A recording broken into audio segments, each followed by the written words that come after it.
Salut les amis, Eric Perrault. Nous sommes dimanche 2 décembre, le lendemain de la grande fête qui a été donnée à Paris, mais pas que. Avignon, Lyon, Bordeaux, et j'en passe. Toute la France est jaune aujourd'hui. J'arrive à l'instant, le temps de me préparer, de me servir un petit verre de whisky. Bah oui, on refait pas, on va pas me refaire. Et je vous dirais que, après cette journée que j'ai passée à Paris, journée un peu difficile, mais journée d'enthousiasme parce que j'ai vu le peuple de France. J'ai vu le peuple de France et ça c'est magnifique. Je vous ai fait quelques lives, je vais passer sur les détails pour ceux qui les ont vus.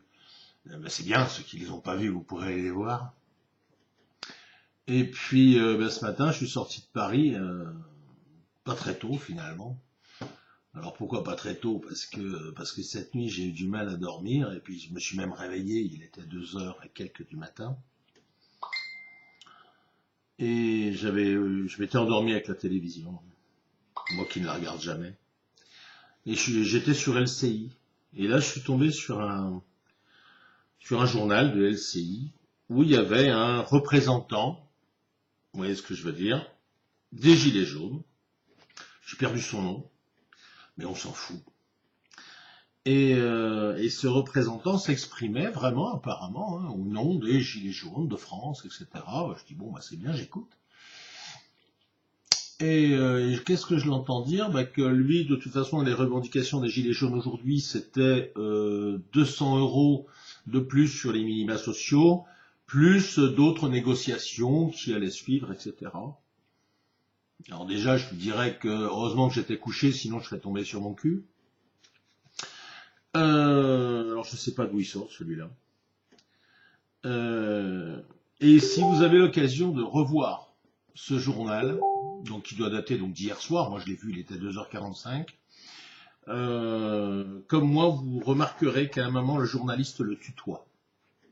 Il se rattrape très rapidement d'ailleurs, mais il le tutoie. Et ça déjà, je me dis, il y a anguille sous roche, parce que déjà, ce type, bon, que je ne le connaisse pas, je connais pas tout le monde, ça c'est clair.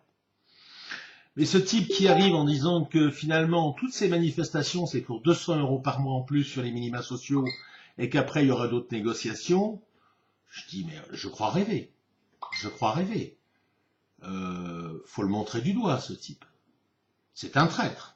Pour moi, c'est un traître. Ce journaliste qui le tutoie, ils se connaissent? Il y a un problème là.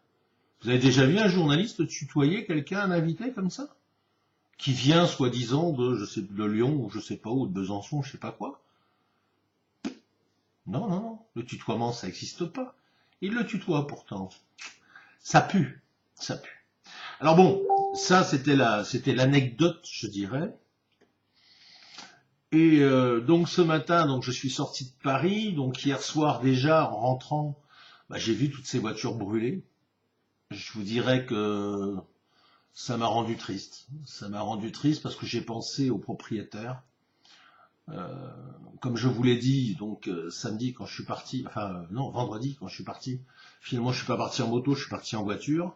J'étais garé, pas très loin de l'avenue Kléber. Donc c'est vrai qu'à un moment j'ai un peu flippé, si vous voulez, de me dire s'ils allaient pas brûler ma bagnole. Et puis j'ai dit Inch'Allah, de toute façon j'ai un ange gardien, il n'y a pas de souci. Donc j'ai retrouvé ma voiture entière ce matin. Et ce matin, donc j'ai traversé un petit peu l'avenue Foch, etc. Et j'ai vu un nombre, c'est vrai, très très important de véhicules brûlés. Et je vous dirais, oui, ça m'a mis mal à l'aise parce que j'ai pensé aux propriétaires. En espérant qu'ils aient une bonne assurance, parce que si vous avez un véhicule qui valent 5 000, 10 000, 20 000, 100 000, je veux dire, si vous n'êtes pas assuré, vous faites comment là? Bon, 100 000 déjà, ça prouve que vous avez du budget. Mais j'ai vu des voitures à 10 000 balles. 10 000 balles, est-ce que ces gens vont pouvoir remplacer leur voiture? Est-ce que l'État va prendre en charge une indemnisation de ces gens-là? Parce que finalement, la responsabilité, c'est quand même l'État. Ah oui. Ce sont des manifestations qui sont dirigées contre l'État, donc l'État a la responsabilité de l'origine de ces manifestations. Et puis, je vous dirais, pour aller un peu plus vite, je vous dirais que le long de la route, ben, vous savez, bon, 6 heures de route, pratiquement 6 heures de route, vous avez le temps de gamberger. Et puis je me disais que finalement, la vraie violence, qui est-ce qui a généré cette vraie violence? Et j'en suis arrivé au stade de me dire, bah, c'est Giscard, c'est Mitterrand, c'est Chirac, c'est Sarkozy, c'est Hollande, c'est Macron. Manu, t'es pas le seul, t'inquiète pas, t'es pas le seul.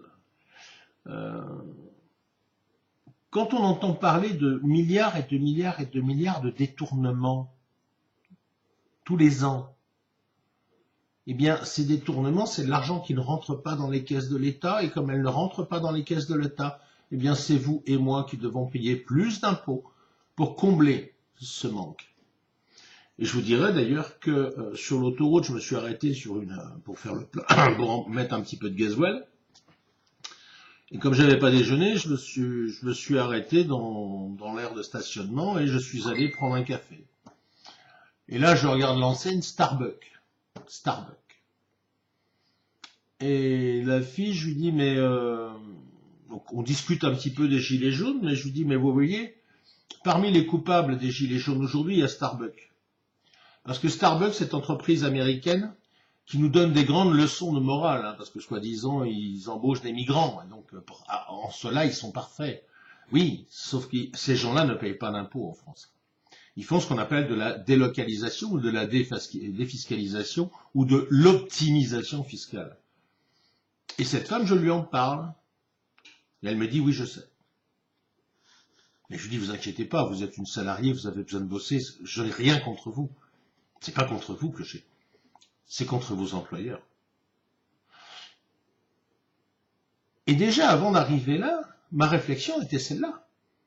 De dire aujourd'hui, j'ai envie de dire aux gilets jaunes, qui sont nos vrais ennemis, finalement?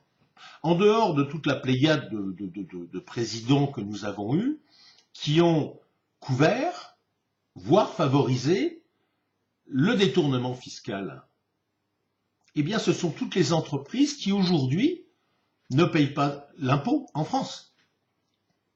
Or, ce sont des entreprises qui gagnent des milliards et des milliards en France et qui, par ce qu'ils appellent pudiquement de l'optimisation fiscale, parce que leur siège social, soi-disant, est en Irlande ou Liechtenstein ou Luxembourg, ne vont pas payer d'impôts.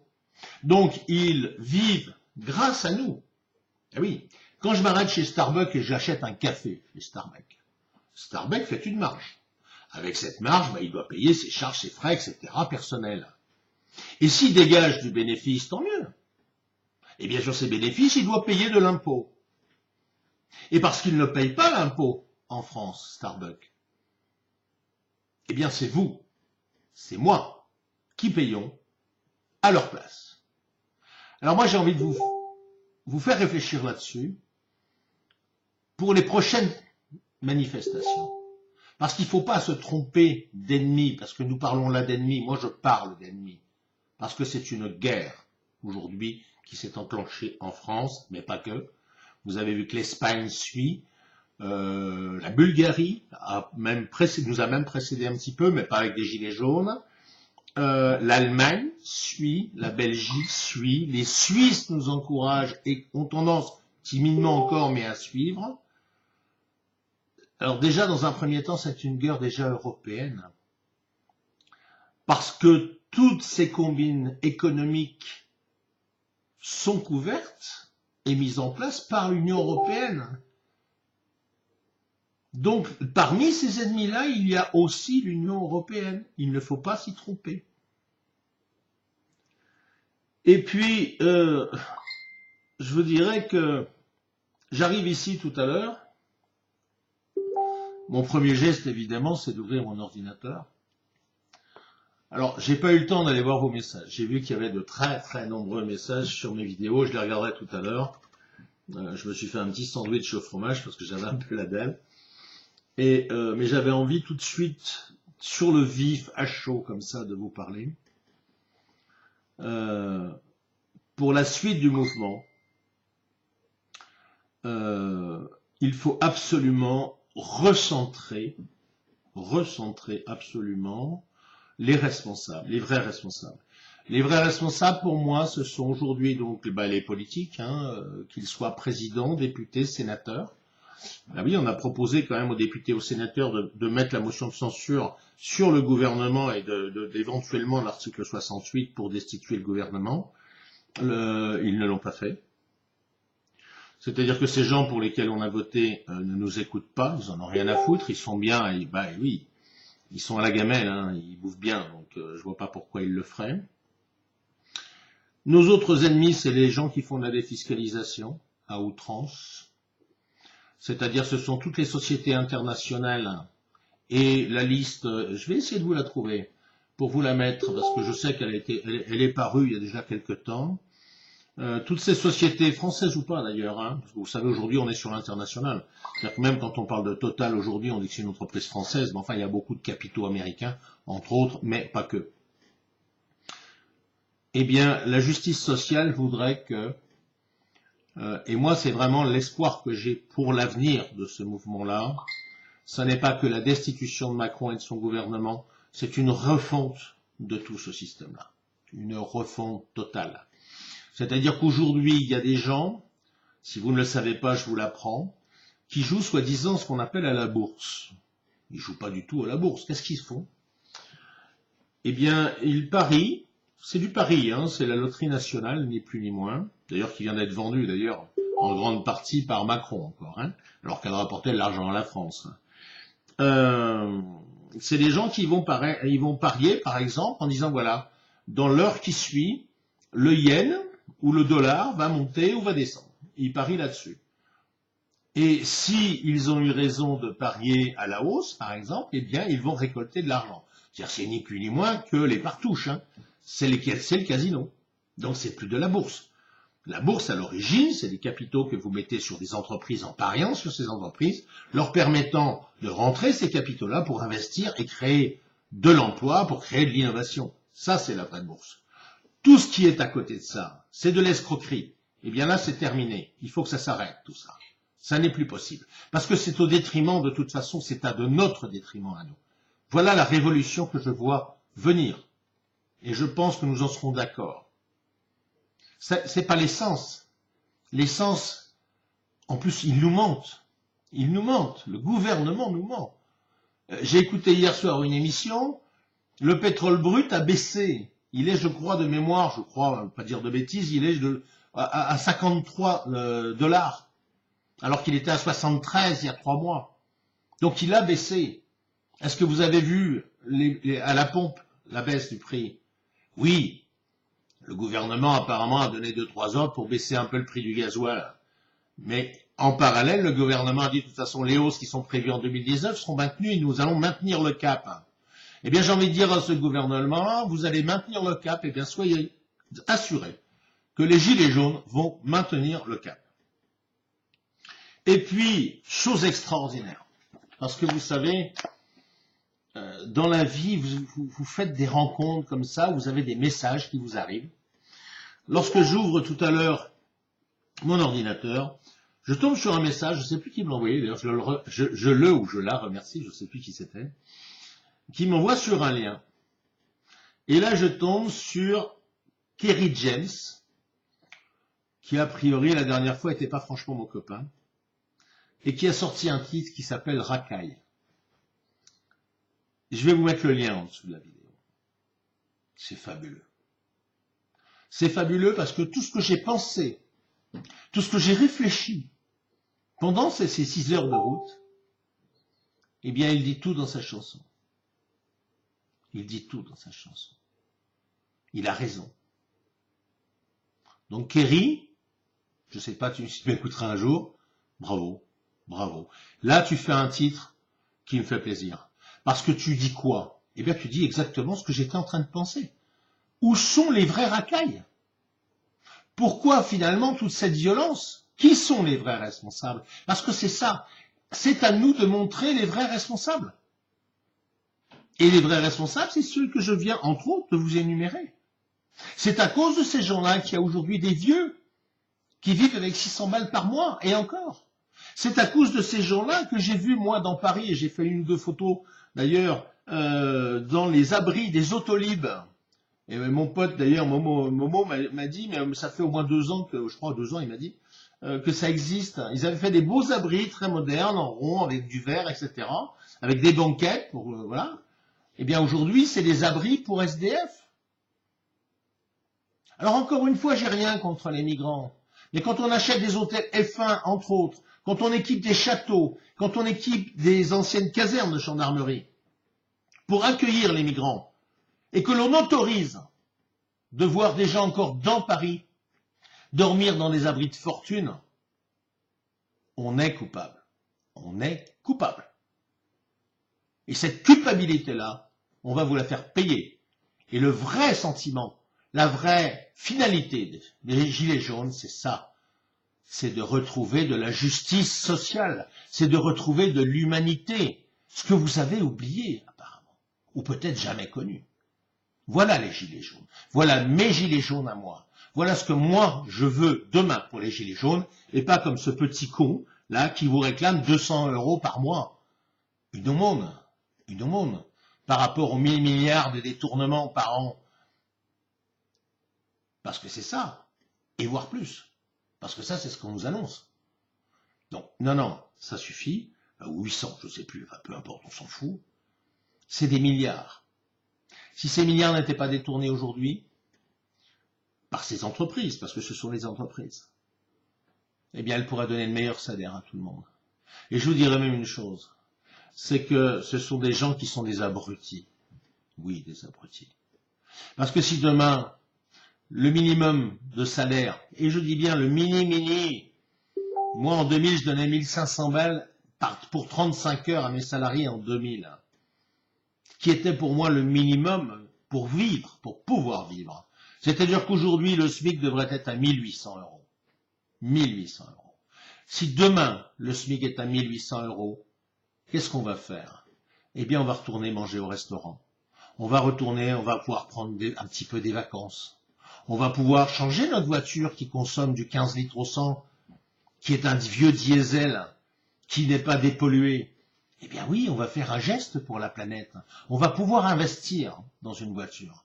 Voilà la politique, moi, que j'appelle de mes vœux. Une politique de relance, une politique humaine, où on ne laisse pas les gens sur le bord du trottoir. C'est ça que je souhaite. Alors, pour ça, il faut que ce soit fini, les palais dorés, les 500 000 € à madame la présidente, 500 000 €, et on ne compte pas, ça c'est juste pour elle, hein, on compte pas sa coiffeuse, sa maquilleuse, et ses chauffeurs, et ses voitures, etc. C'est du vol. Manuel, c'est du vol ce que tu es en train de faire. On n'a pas épousé ta femme. Est-ce que moi, quand je vais travailler dans une entreprise, le patron prend aussi en charge ma femme? Non. De quel droit tu t'autorises ça? Et tu crois que...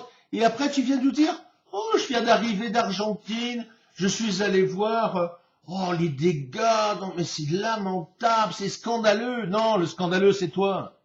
C'est toi le scandaleux, c'est personne d'autre. Tu devrais avoir... Mais t'as même pas honte, de toute façon. D'ailleurs, il y a le psychologue italien, ou le psychiatre, je sais pas quoi, il nous l'a expliqué, de toute façon. On sait bien que de toute façon... Et on sait pourquoi, en plus. Donc, quelque part, j'ai presque envie de te plaindre, parce que finalement, t'es aussi une victime. Alors oui, alors fini les subventions à la presse. Hein. Je pense que vous en serez d'accord. Subventions à la presse, terminé. Quand on voit ce qui s'est passé, ce qui se passe... Quand on voit les rapports que nous fait la presse, c'est des collabos, c'est des collabos. Là, il va falloir les envoyer dans des maisons de redressement, ces gens-là. Voilà. Oui, alors, fini aussi de voir nos politiciens aller prendre les ordres au CRIF. De quel droit on envoie des députés, même on a vu Hollande, on en a vu pas mal, passer au CRIF. Lequel c'était, mais je crois même que c'est Hollande qui s'était fait engueuler à l'époque par le président du CRIF parce qu'il n'allait pas assez vite dans les réformes et surtout au niveau, vous comprenez, de l'antisémitisme, parce que c'est vrai que tous ces antisionistes sont forcément antisémites. antisémite. Et l'autre, il a, ah oui, d'accord, bon, mais il a fait une loi. Mais on vous emmerde. Moi, je suis antisioniste, je suis pas antisémite. Puis de toute façon, je vais vous dire, parce que les Français, c'est ça qui vous emmerde. C'est qu'aujourd'hui, avec Internet, c'est ça aussi. C'est que finalement, ceux qui sont dépassés aujourd'hui, c'est pas nous.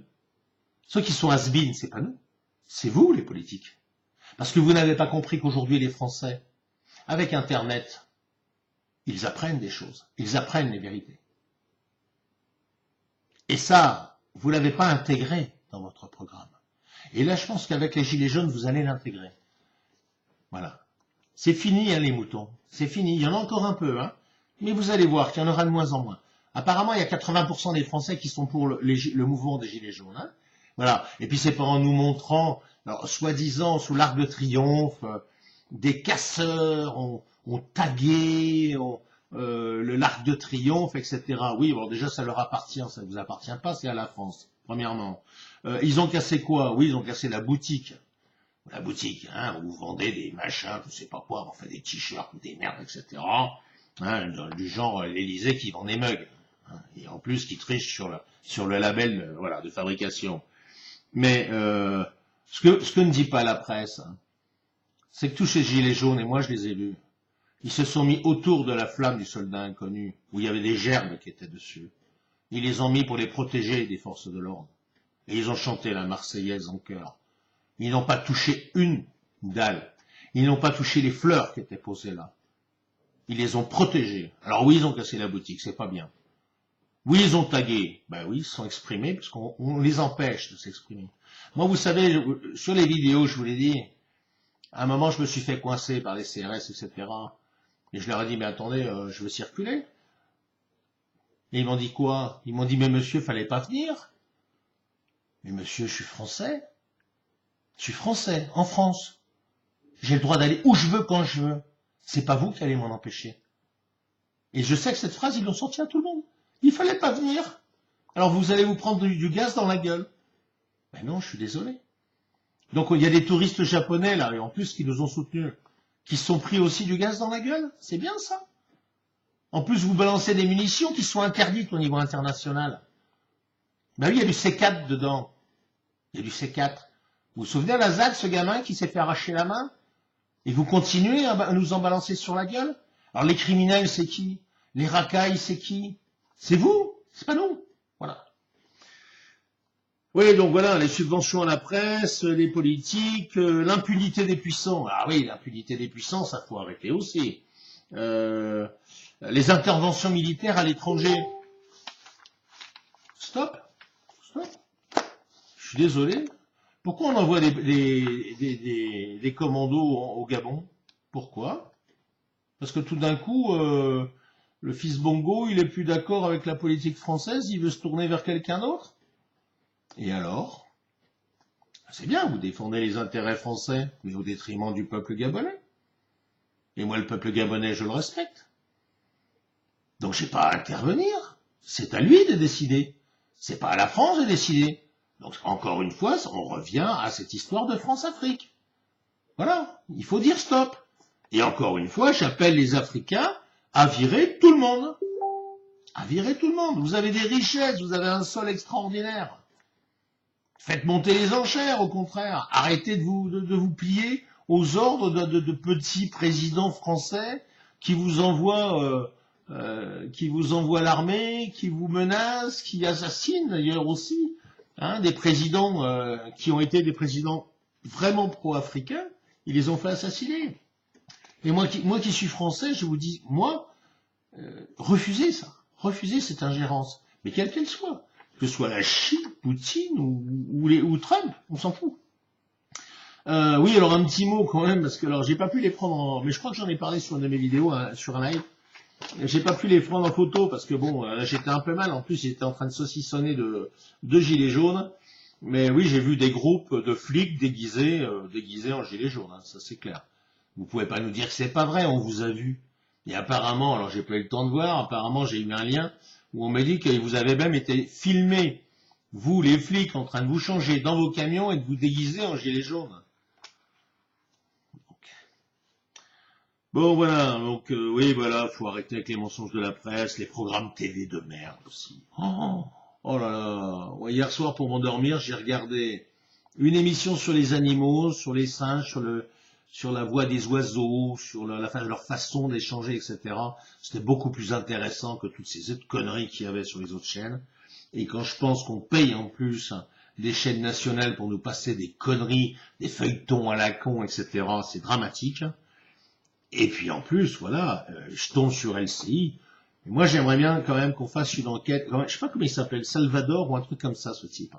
J'aimerais bien savoir qui c'est. Parce que moi, le journaliste qui dit tu un invité qu'il connaît pas, ça pue les enfants, ça pue la magouille. Voilà.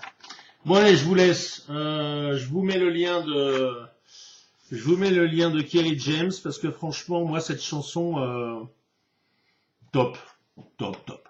Allez, bisous, je vous embrasse, je vous aime. Et puis on continue, hein, parce qu'il faut continuer. Par contre, et c'est vrai, mais bon, moi je suis pas un leader, je m'en fous, moi je suis un observateur. Mais c'est vrai qu'il faut absolument mettre des délégués par région, par département aussi, je crois, de façon maintenant à structurer, parce que comme je le disais, la grande force de Gilets jaunes, c'est de ne pas avoir eu de responsables, etc. Il faut pas de responsables, il faut des délégués qui soient là pour représenter, mais qui soient plus des porte-paroles, je dirais. On veut pas retourner dans cette putain de république de merde. On a vu ce qu'elle nous a fait. Depuis 1789, 1793, elle nous met en esclavage. Donc il faut trouver, soyons intelligents, trouvons d'autres idées. Il y a d'autres choses, il y a une autre société à inventer. Allez, je vous embrasse, je vous aime.